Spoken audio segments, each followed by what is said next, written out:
joining us. We are going to be listening to, again, Heather Ostertag, Making Life-Changing Decisions. I had an interesting life that's had all kinds of life-altering challenges and have had to make many, many changes and decisions throughout my life. And the idea of being able to talk to you folks about some of these possibilities that could be happening in your life or could happen in the future is very exciting to me. I think the best way to go about this is to actually have you give me some input as to some real life challenging situations that you're currently facing. And then, I mean, if not, I can create some that we can use as examples, but to optimize the time, I think it would be more beneficial to you if we were to actually address challenges that you're currently facing. So if you're comfortable with putting it forward, would love to hear your suggestions on topics that you would like addressed, because there's everything from, you know, career, dealing with family, dealing with marriages, dealing with children. There's so many things, but there are some fundamental ways to go about actually approaching these things. And so it would be nice if we could take and walk you through some situations. Obviously, you're interested in the subject or you wouldn't have signed up for tonight. So let's see, let's make this work for you and share with me a topic that you would like to explore. Sometimes people are very fortunate and they know almost from birth what it is that they want to do, what path they want to follow with a career. They want to be a musician, an artist, a doctor, a lawyer, whatever. But there are many of us that are going through life and going into high school, and then the pressure is on to decide what career do I want, and you're drawing a blank because you really don't know. And the most important thing I think we need to think about for ourselves when we're faced with life-changing decisions is you don't always have to have all the answers. But what is important is to check in with yourself and say, how do I feel about being a doctor? Is that what I really want to do? Do I want to work with sick people? Do I, and go through the list of criteria that it would be involved with being a doctor. You would have the debt. You would have the reality of dealing with many people, the liability and risk if a misdiagnosis, what have you. So you might go, I'm not sure that's what I want. What about being a psychiatrist? Because it's still in the supporting people health field. So you can look at that and say, is this it? But what you really need to do is check into your inner voice. And that's where you have the actual answer. You're going to be pressured with career. Parents are going to have their opinions. In a lot of cases, your parents are going to want you to follow in their footsteps, take over the family business, whatever. But that may not be what you want to do. So you need to be confident in yourself and say, that's not really what interests me. That's not what inspires me. And when you're looking at a career, what is it that gets you excited? What is that thing that gets you up out of bed and going, yeah, I want to go today. I want to be able to actually feel good about what I'm doing. What is it? It doesn't matter. When it comes to your professional career, it's about what touches, moves, and inspires you.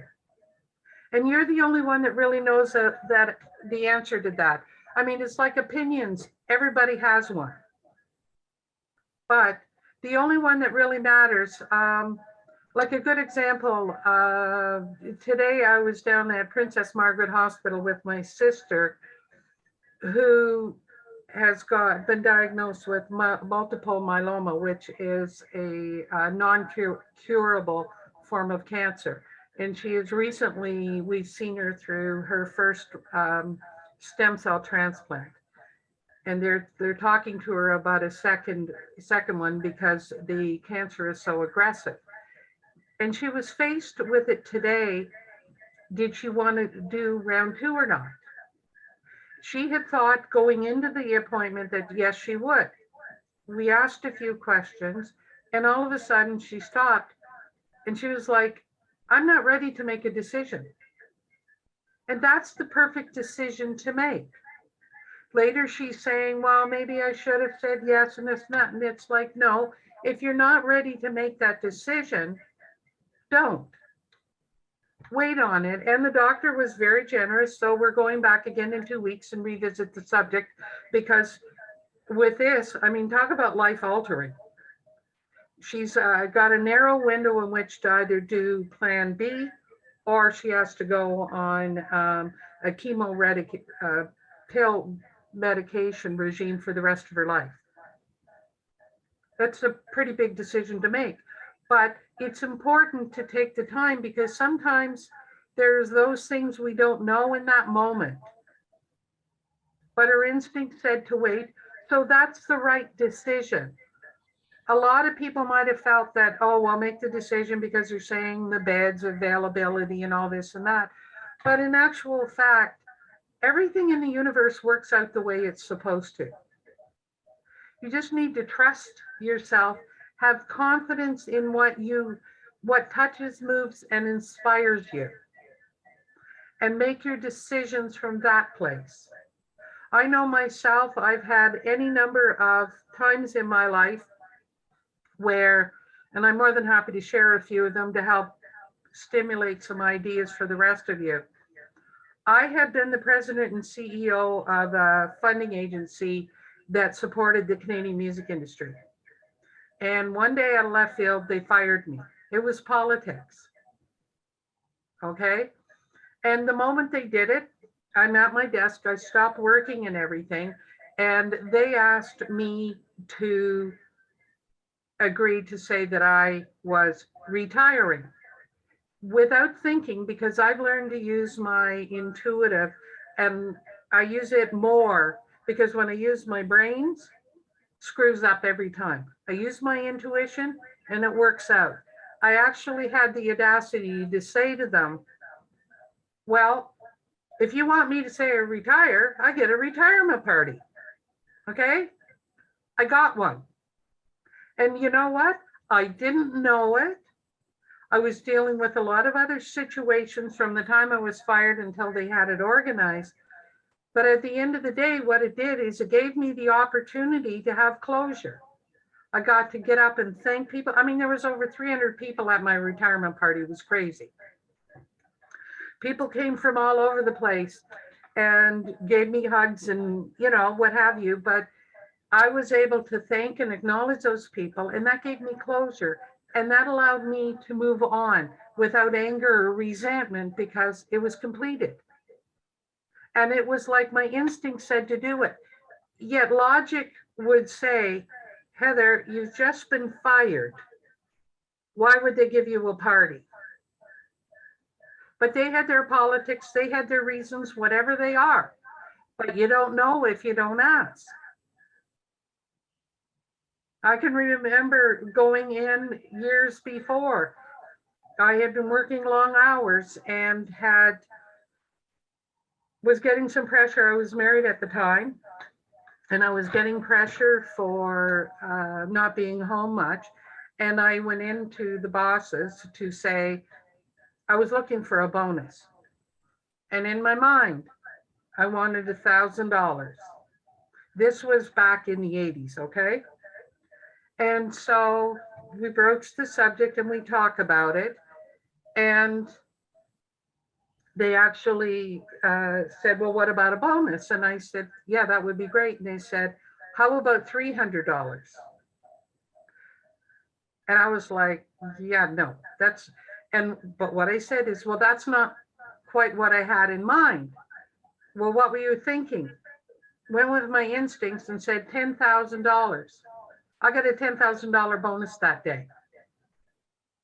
What I thought I'm worth and what I was actually worth is completely different. And that's part of where we get into some challenges when we're trying to make big decisions, is how much do we value our own self-worth? And something I would say to all of you is you matter, you do not matter, and you need to actually believe that and conduct yourself accordingly, and never be afraid to ask for what you want. You never know if you're going to get it or not. I can't tell you how many times I've declared things without actually and then going, oh great, that was stupid. How am I going to make that happen? Not having a clue, but my instinct said to say it, and it'd work out. Because somewhere, I think inside of us, each one of us has the answers to whatever's facing us. It's a matter of actually shutting this down, going with the gut, going with the intuitive, going with the instinct. That's usually the right way to go. On a really simple thing, a dear friend of mine, who's also she's a cancer survivor, had bought some tickets to 50-50 draw, and she had bought them, and then she got an email saying, hey, tomorrow's the last day or whatever. We're down to the last hours for buying tickets. And her instinct said, buy some more tickets. So she bought a couple more tickets. She won $16,000, and it was on the extra tickets she bought. Instinct. My question to you, folk, and I'd like some feedback from you, is what are the things that you're worried about? What are the things that you are doubting yourself on? Because I'm willing to bet we could walk it through and we could help. I can support you in figuring out what the answer is, because you already know it. You just maybe don't know you know it. Any takers? It can be quite fascinating when it's done in real time with people. No? Okay, well, I'll keep blethering on here and sharing with you. Another big one that people face, or hopefully have the opportunity to, is when their parents get older. And do they get put into a home? Do you move them into your own home? What's the right thing to do? Any suggestions from anybody?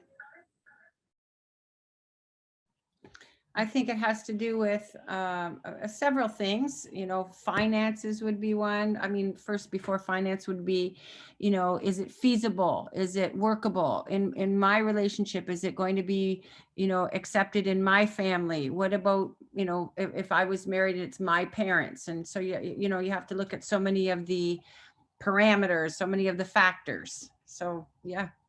And sometimes the gut instinct and the heart instinct are two different things. Yes, absolutely. But your intuitive is the one that's going to take into consideration the reality of the economics. You know, I mean, and in ones like that, because you're making a decision for more than just yourself. Mm-hmm. So you also have to take into consideration, what do the parents want? What can the parents afford? What can you do? Do you really want them living with you? Because if you don't, then you steer the conversation in a different direction. You know, we don't really have the room for it. I've got the stairs, they're dangerous for you. Whatever those physical and financial realities are. But your instinct will know if you really stop, because you can get all cluttered with, can I afford it? Can I make it work or not? Start from the place of what intuitively am I thinking, and work your plan out based on that. So my parents can't live at home anymore, for example, okay? So, and they do need some support.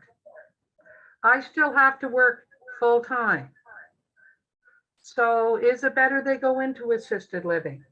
Is that going to give them a better quality of life? Or I'm at home, I want to take care of my parents want to stay in their home, but we can't afford it. Are there programs out there that can help us with this? You know, what support will the system offer? But go build it, build your case around what you intuitively feel is the right approach to take. Like start that, let that be your jumping off place. My gut says they should go into assisted living. So then do your research on assisted living facilities, the cost and everything, and going, okay, well, you know, they can only afford this one versus that one because there are a myriad of them out there with a myriad of different prices and options. And obviously we would love to give our parents all the best, but sometimes that's not possible. But using the aging parents as an example, you also have to take into consideration your own personal situation. Can you really take on caring for them in the home? Do you really want to do that? Because if you don't, then don't go down that path, and don't let yourself get don't let yourself get convinced to take it on when it's not what you want. Like create the checklist, create the pros, the cons, and really look at it honestly. But you have to start from the place of what do you want to do? And I also think when you declare, no, I don't think it, I believe it, and it's been my life experience. When it is something you believe you want,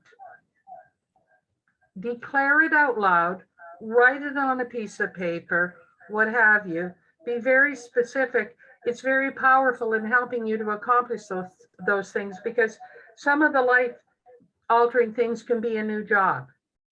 I would love to work for XYZ. You don't need to know. When you make your declaration, you do not have to have the answer of how you're going to make it happen. That's the mistake a lot of us make. And then we take ourselves away. I can remember when I got my job working in the music industry, I didn't know if I was going to like it or not, but my thought was, well, if I don't like it, I'll go find something else. And then I found that was what I was looking for. I kept changing jobs until I found the one that inspired me. And in doing that, I learned a lot about myself, that I'm not inspired by money. I like helping people. I got my dream job by not settling. And I can remember my younger sister saying to me, I can't believe you would change jobs when you got a 3-month-old son. And I said, well, I didn't like the one I was in. And it turned out to give me a 30-year career. But if you went with the logic, I got a small baby, I should stay put, I've got job security, I hate my job, but it's a paycheck. How many people live their life that way? And I would invite all of you to, I have a definition for being unreasonable. And for most people, it means it connotates pain in the ass, difficult. It connotates a negative. My definition of unreasonable is I don't let any reason get in the way of me accomplishing what I'm committed to. So if you made a decision that you're going to be a doctor, declare it and just keep moving in that direction. The fact that you declared it because it is what you truly want doesn't mean you have to have all the answers at that time. How do you recommend weighing out choices when you're faced with two different opportunities? I think there again, I go back to the trust your instincts, weigh your pros and cons of each, and really trust, but really trust what intuitively do you feel is the better option? And it usually will, it will be, because there are the things that we know subconsciously that are part of who we are that we don't always realize. And that's where the intuitive comes in. And the more you use your intuitive,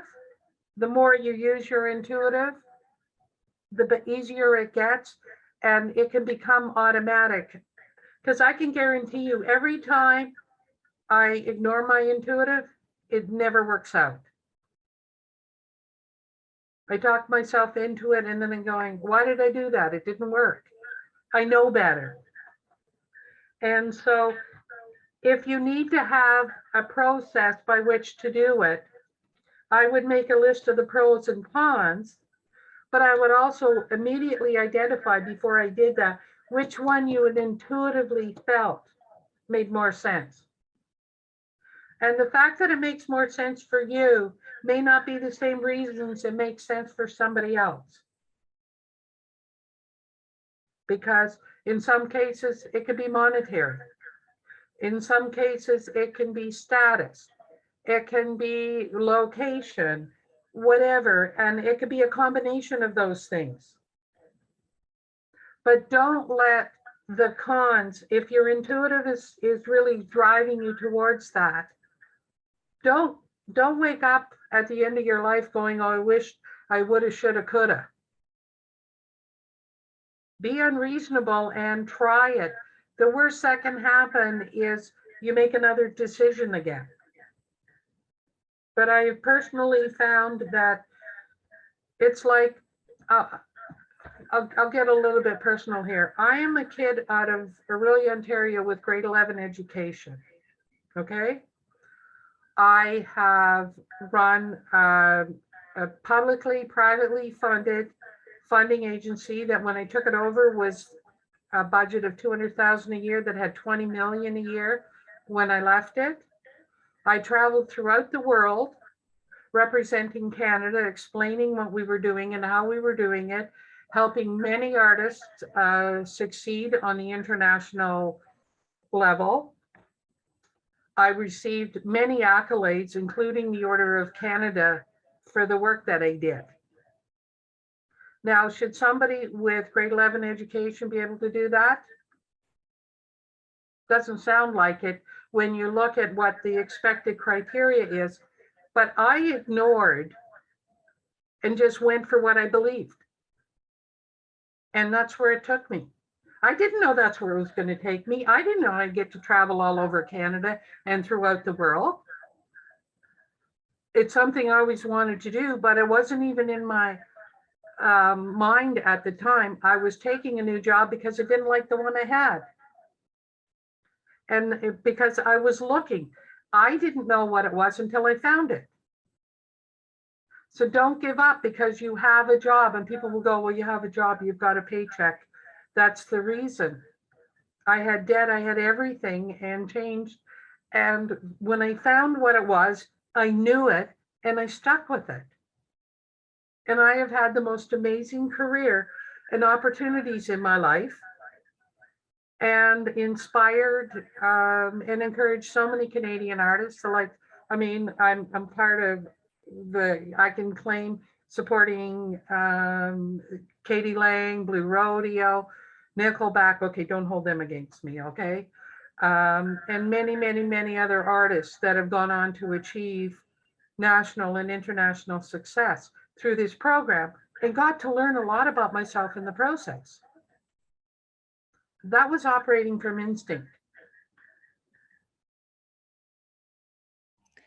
Heather, And you won a Canadian award of some sort. Could you please tell us what that award was? And you know, how you got to that place in, you know, winning that award.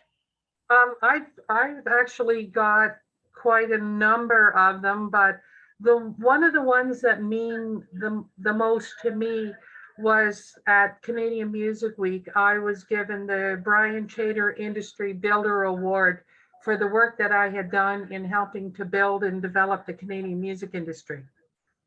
And that was accomplished through there was some politics at the point when we changed from being just a private funding agency to a public and private.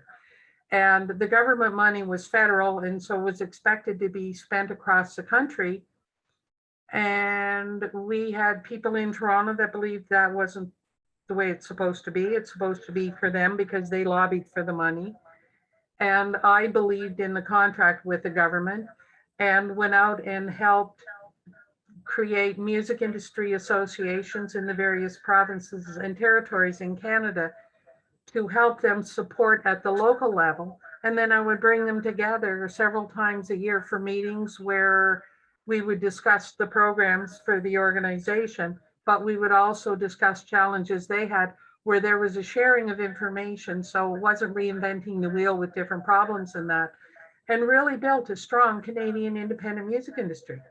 And so I've been given different awards for different things, but that's the one that really touched my heart because I could really feel I earned that, you know. But then when you get the Order of Canada, it's kind of like, holy crap. That's pretty incredible to get that. And again, it was for that work that I had done.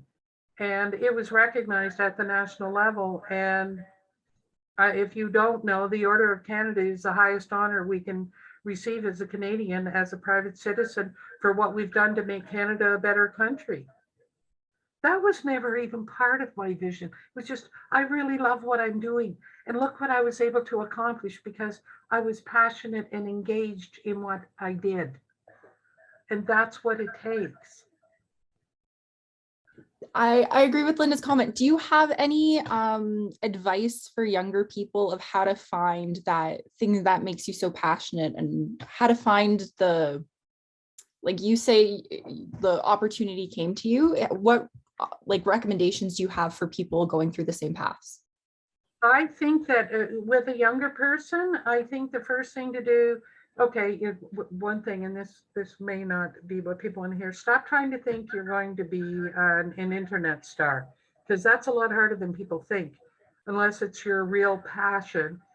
What you need to do is look at what interests you.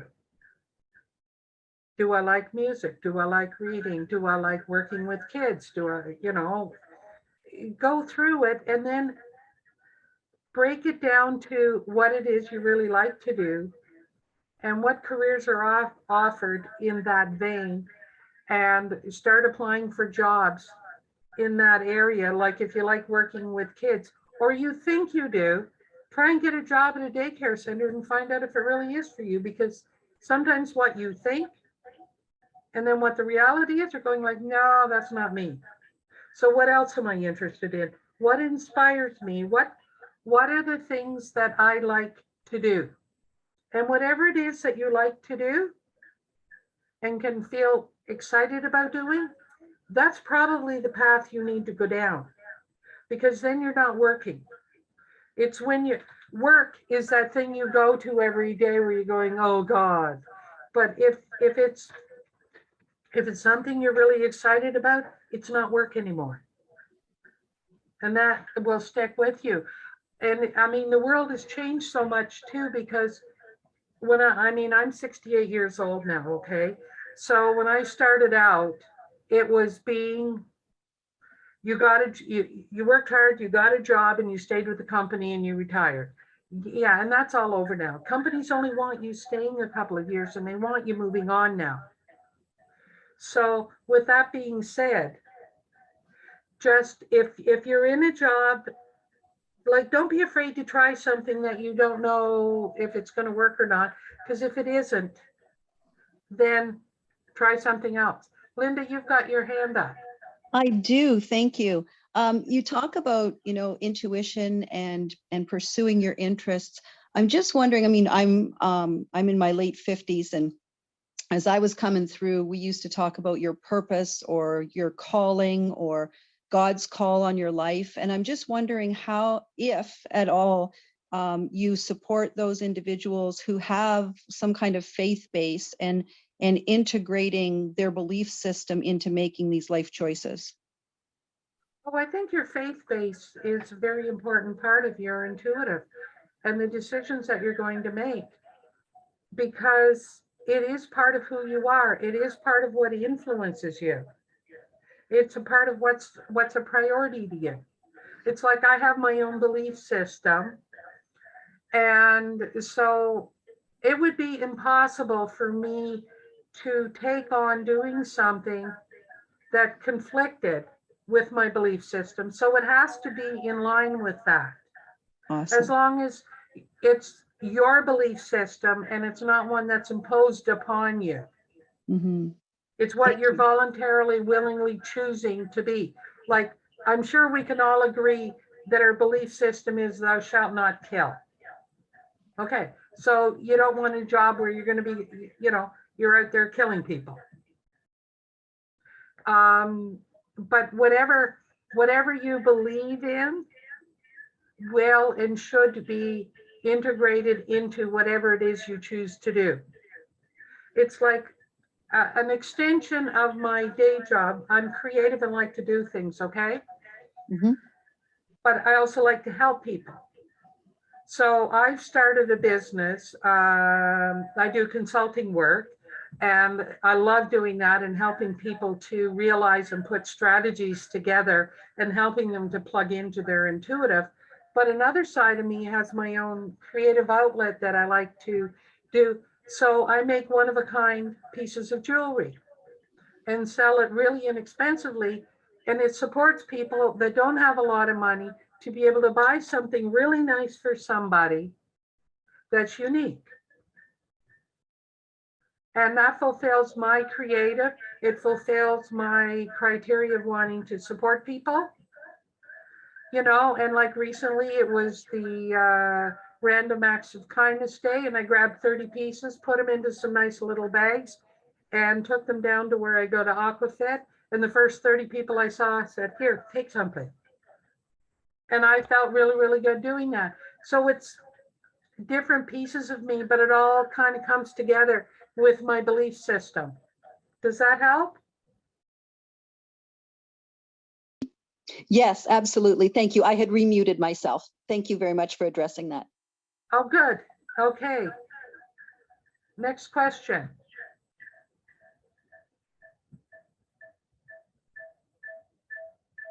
Okay, I have a question for, pardon, sorry, go ahead. A question I have for you, how many of you actually operate from instinct? Do any of you? Okay, Linda?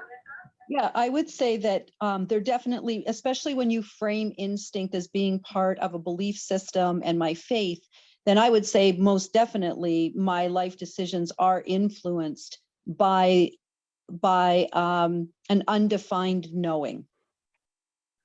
That's instinct. Yeah, well, good for you, because, and don't you find that do you not find that when you respond to things from that place, they work out? Yes, one of my favorite words is easeful. It doesn't mean that it's going to be easy, but it does mean that it is not fraught with conflict or difficulty. So it's a much more easeful place from which to operate. Good, yeah. Good attitude. Anybody else? Jessica, you had your hand up before.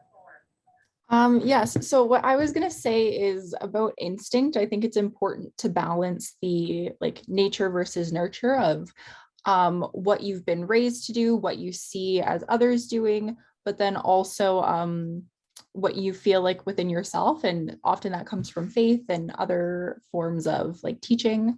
And so that's personally just how like I would make choices. Sorry, I didn't hear that last part. You, So yeah, that's how I would say that I would make choices of like trusting my instincts of like what have I been raised to do by my family, by my church, by the communities that I'm in, and then how does it align with what I'm feeling in that moment. okay. Yeah, and all of those things, our environment is all part of who we are. But remember this, we all have choices with everything in our life. And one of the things that it's how we process things that happen. Okay, and I mean, I'm bearing my soul here. I just found out at 67 years of age that that the man who raised me was not my biological father. Okay, it's kind of surprising, and there's a whole twist and turn to the whole story. But at the end of the day, I have a choice with that. Am I a victim or a survivor? And I have chosen to, I mean, I love this man. He's my dad in my heart, okay? And I have the choice, and my choice with how I process, accept, and live with it is how fortunate I was that this man who knew I wasn't his biological child, when my biological mother left him with 2 other kids, okay, that were his. So he was left with 3 little girls in like 1957, 1958, and with debt. And he chose to keep me and raise me. And I choose to say how lucky I am. He never told me. I found after he had passed away, okay? How fortunate I was to have someone who loved me that much and treated me the same as his biological children. And that's a choice you can make around things, because you can take it any way you want. But whatever is happening in your life, I'd really encourage you to think about framing things from the place. Okay, that wasn't so great. What happened? But what's the positive? What's the gift? Like, I think that the gift, and I don't want to get into a bunch of politics, but I'm using it as an example. Trump brought the gift of exposing the dark side and racism that existed, that I personally had thought was well on its way out the door, to now realize it's still very rampant. And the gift in that is, now that I'm aware of it, I can do something about it. I wasn't aware, I didn't see, I didn't know. Therefore, it was continuing, but now I can be in action about it. And so look for the silver lining in all the experiences that you have, and it will allow you to grow and move forward in a more constructive and positive way.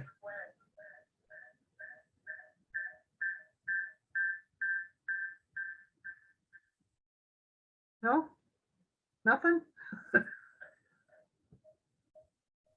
I think I would chime in on it for all of us and say, absolutely. You know, it all, absolutely. Everybody can Yeah. put their hand up and agree with me, because yeah, that's the way it is. We all are, you know, on a path, on a road, trying to do what we think is right, going by instincts. For me, going by what I believe God would have me to do. And just going with it. I've chosen to be a server in a restaurant for the last 50 years. I've done various things, but I love my job. I love it so much that I feel like I never really go to work. I just go to have fun, and I make money at the end of the day. And you know, I once was on a cruise, and they said, if you find a job you love to do, you never have to work a day in your life. And I said, oh my goodness, that's me. And it was very comforting for me to realize that I didn't have to, you know, think about what I could have been or should have been, or, you know, blah, blah, blah. I was just very content with my career choice, and I still am to this day. And I wish that many young people could find that. I wish that people, you know, all over could find that, because I've now been so much more aware of the fact that that's a rarity. So yeah, find a job you love to do, and then you don't have to work. Exactly. Linda. I just want to acknowledge your vulnerability with us tonight and the depth of your sharing.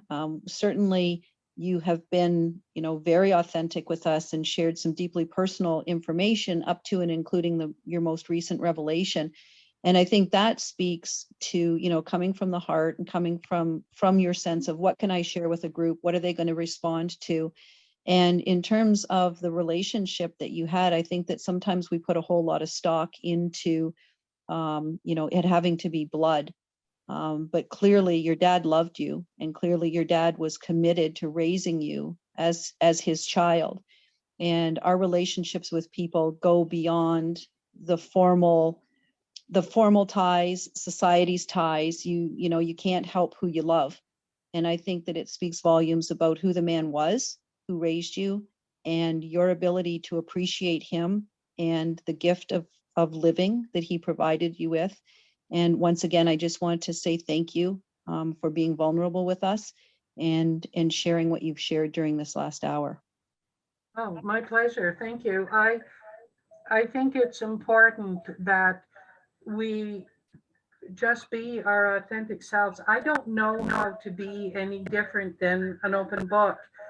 And I was really, really proud of my reputation when I was working, well, and still to this day, because people will say, when I was running Factor, it was a funding agency. And so you were dealing with an 80%, no, you're not getting any money situation.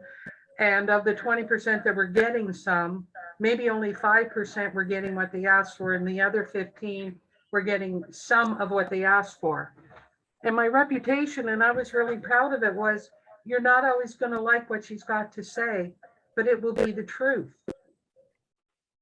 And that always made me feel really good and encouraged me to continue to be straight with people. Because, like, for example, if you were to apply for a video grant and you wanted $20,000 and you'd sold 10 copies of your CD, that doesn't make math sense. But rather than saying, well, you know, try again, do this and this, I just say it like that. And then we go, oh, okay, I get it. I don't like it, but I get it. And help people to realize the reality of things. And it makes life so much easier. But I appreciate your acknowledging me. That means a lot. Thank you. Going back to the big life decisions topic that we've talked about, I think it's up to each and every one of us to be careful in the language that we use. Like, I've got very dear friends, and they know my way of working through situations is to talk them out. But we have to be careful we don't lean into the temptation of giving them our opinion unless it's asked for. Sometimes people just want a sounding board to hear themselves process something.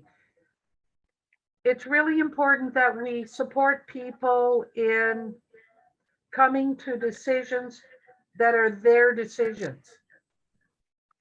So when the parents have said, no, I don't want to go into a home, I want to continue to live in my house, that's my decision.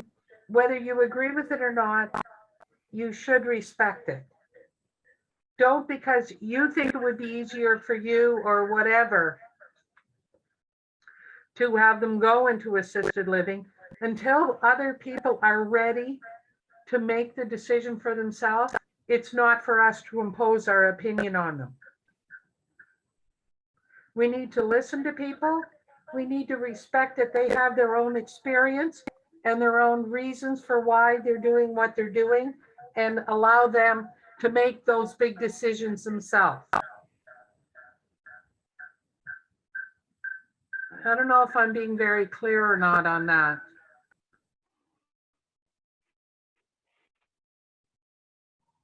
I think you have been very clear. No questions. Okay. Yep. It's because it's so easy to sit back and go, well, Heather, I think you should this, Heather, I think you should that, whatever. But you're not walking in my shoes. You're not, you don't have my experiences. You don't have my vision. You don't have my goals. And so listening to people and trusting that they will come to the right decision and encouraging them to find their own extraordinary self, empowerment. I think that's the word I was looking for. Empower the people in your life to take control of their lives. Encourage them, say, well, what do you want to do? What do you think? As opposed to telling them, like my sister today, questioning me. She said to me in the ride home from the hospital, oh, I know what you think. And I said, no, you don't. And I said to her, I'm 50-50 on whether you should take the treatment or not. So I don't have a decision. That's a bit of a fib because I do have an opinion, but I'm not going to give it to her because, like the doctor said in the office today to my sister, Darlene, you're the expert in the room here because she's the one that's gone through it. And it was absolutely horrible to watch her go through that. So I'm not going to put pressure on her selfishly because I want her around as long as possible, of course. But it's not fair to put my opinion on her. I mean, this is about as much of a life-altering decision as anybody could be faced with. Because she is terminally ill. Is this going to give her more time? Is it going to give her the quality of life? I don't envy her having to make the decision, but I have to respect her process enough to allow her to say, I'm not ready to make a decision. And tell her that's okay. I'd just like to say I thank everybody for taking the time to listen to me prattle on. I hope it's helped in some way. Tonight has gone different than I thought it would, but it went the way it was supposed to. That's exactly right. Yeah. So have a good night, everybody, and thank you for listening.